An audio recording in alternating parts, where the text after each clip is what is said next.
Clubbing one of the sign of cyanotic heart disease, both upper and lower.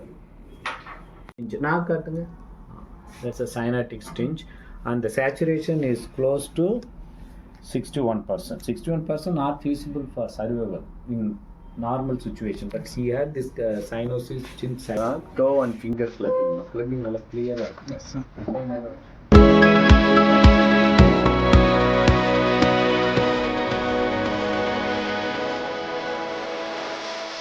The ventricular septal defect. In a TOF, the lung field will be very dark because there is a pulmonary stenosis in TOF components.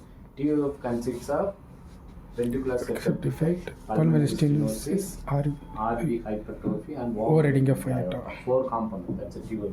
TOF will have more oligemic lung field. Oligemia means lucent. Lung will be more lucent, dark. Here, lung is more white and has plethoric lung field. If there is a plethora, there should be a shunt without restriction in the flow to the pulmonary artery. So that's the thing you are saying. So this kind of chest skygram, the X-ray chest, very unlikely to be a TOF. So that's the thing first you should know. Second, there is increased flow is probably due to either defect at the atrial septum or ventricular septum.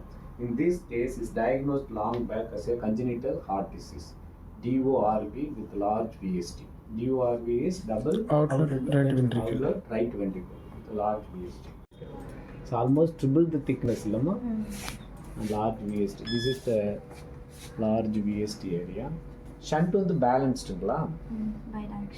bidirectional. So that's why it's not suitable for just regular closure of the ventricular septum. And PA pressure, no?